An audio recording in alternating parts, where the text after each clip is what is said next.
السلام علیکم ورحمۃ اللہ وبرکاتہ۔ بسم اللہ الرحمن الرحیم۔ حضرت عمر بن عبدالعزیز رحمۃ اللہ علیہ ایک مرتبہ ایک جنازے کے ساتھ تشریف لے گئے اور قبرستان میں پہنچ کر علیحدہ ایک جگہ بیٹھ کر کچھ سوچنے لگے۔ کسی نے عرض کیا، امیر المومنین، آپ اس جنازے کے ولی تھے، آپ ہی علیحدہ بیٹھ گئے؟ فرمایا، ہاں، مجھے ایک قبر نے آواز دے دی اور مجھے یوں کہا کہ اے عمر بن عبدالعزیز، تو مجھ سے یہ نہیں پوچھتا کہ میں ان آنے والوں کے ساتھ کیا کیا کر دیتی ہوں، خون سارا چوس لیتی ہوں، گوشت کھا لیتی ہوں، اور بتاؤں کہ آدمی کے جوڑوں کے ساتھ کیا کرتی ہوں؟ مونڈھوں کو باہوں سے جدا کر دیتی ہوں، اور باہوں کو پونچھوں سے جدا کر دیتی ہوں، اور سرینوں کو بدن سے جدا کر دیتی ہوں، اور سرینوں سے رانوں کو جدا کر دیتی ہوں، اور رانوں کو گھٹنوں سے، اور گھٹنوں کو پنڈلیوں سے۔ دنیا کا قیام بہت ہی تھوڑا ہے، دنیا کا قیام بہت ہی قلیل ہے، اور اس کا دھوکہ بہت زیادہ ہے۔ اس میں جو عزیز ہے وہ آخرت میں ذلیل ہے، اس میں جو دولت والا ہے وہ آخرت میں فقیر ہے۔ اس کا جوان بہت جلد بوڑھا ہو جائے گا، اس کا زندہ بہت جلد مر جائے گا۔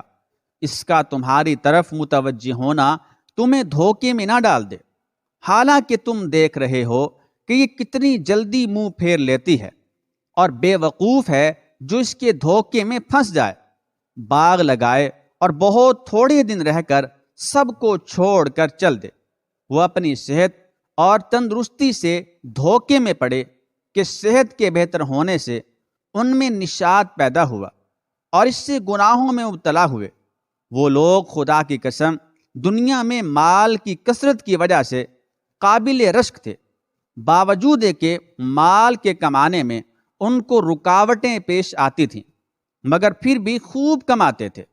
ان پر لوگ حسد کرتے تھے، لیکن وہ بے فکر مال کو جمع کرتے رہتے تھے، اور اس کے جمع کرنے میں ہر قسم کی تکلیف کو خوشی سے برداشت کرتے تھے۔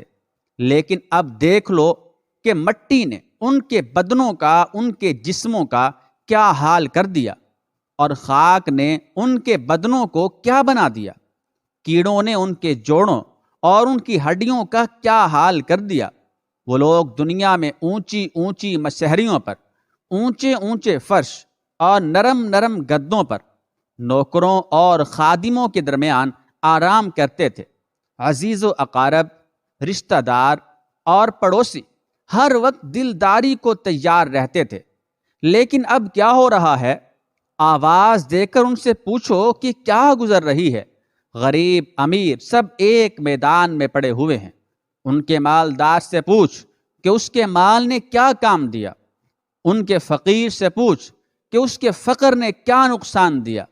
ان کی زبان کا حال پوچھ جو بہت چہکتی تھی، ان کی آنکھوں کو دیکھ جو ہر طرف دیکھتی تھیں، ان کی نرم نرم کھالوں کا حال دریافت کر، ان کے خوبصورت اور دلربا چہروں کا حال پوچھ، کیا ہوا ان کے نازک بدن کو معلوم کر، کہاں گیا؟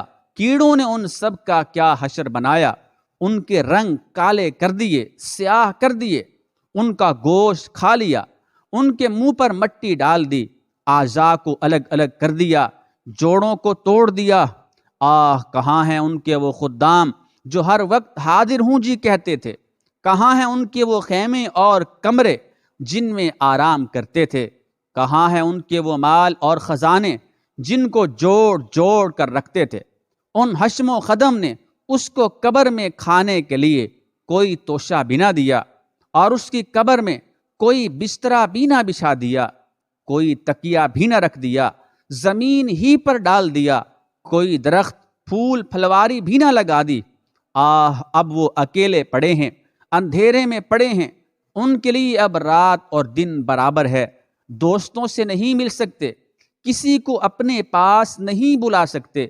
کتنے نازک بدن مرد، نازک بدن عورتیں، آج ان کے بدن بوسیدہ ہیں، ان کے اعضاء ایک دوسرے سے جدا ہیں، ان کی آنکھیں نکل کر منہ پر گر پڑیں، گردن جدا ہوئی پڑی ہے، منہ میں پانی پیپ وغیرہ بھرا ہوا ہے، اور سارے بدن میں کیڑے چل رہے ہیں۔ وہ اس حال میں پڑے ہیں اور ان کی جوروؤں نے دوسرے نکاح کر لیے، وہ مزے اڑا رہی ہیں۔ بیٹوں نے مکانوں پر قبضہ کر لیا، وارثوں نے مال تقسیم کر لیا، مگر بعض خوش نصیب سعادت مند لوگ ایسے بھی ہیں جو اپنی قبروں میں بھی لذتیں اڑا رہے ہیں، اپنی قبروں میں بھی آرام کر رہے ہیں، تر و تازہ چہروں کے ساتھ راحت و آرام میں ہیں۔ لیکن یہ وہی لوگ ہیں جنہوں نے اس دھوکے کے گھر میں اس گھر کو یاد رکھا، اس کی امیدوں سے اس کی امیدوں کو مقدم کیا اور اپنے لیے توشہ جمع کیا اور اپنے پہنچنے سے پہلے اپنے جانے کا سامان کر دیا۔ اے وہ شخص جو کل کو قبر میں ضرور جائے گا، تجھے اس دنیا کے ساتھ آخر کس چیز نے دھوکے میں ڈال رکھا ہے؟ کیا تجھے یہ امید ہے کہ یہ کم بخت دنیا تیرے ساتھ رہے گی؟ کیا تجھے یہ امید ہے کہ اس کوچ کے گھر میں ہمیشہ رہے گا؟ تیرے یہ وسیع مکان، تیرے یہ محل، تیرے باغوں کے پکے ہوئے پھل، تیرے نرم نرم بسترے، تیرے گرمی سردی کے جوڑے، یہ سب کے سب ایک دم رکھے رہ جائیں گے۔ جب ملک الموت آ کر مسلط ہو جائے گا، کوئی چیز اس کو نہ ہٹا سکے گی۔ پسینوں پر پسینے آنے لگیں گے، پیاس کی شدت بڑھ جائے گی اور جان کنی کی سختی میں کروٹیں بدلتا رہ جائے گا۔ افسوس صد افسوس، اے وہ شخص جو آج مرتے وقت اپنے بھائی کی آنکھ بند کر رہا ہے، اپنے بیٹے کی آنکھ بند کر رہا ہے، اپنے باپ کی آنکھ بند کر رہا ہے۔ ان میں سے کسی کو نہلا رہا ہے، کسی کو کفن دے رہا ہے، کسی کے جنازے کے ساتھ جا رہا ہے، کسی کو قبر کے گڑھے میں ڈال رہا ہے۔ کل کو تجھے بھی یہی سب کچھ پیش آنا ہے۔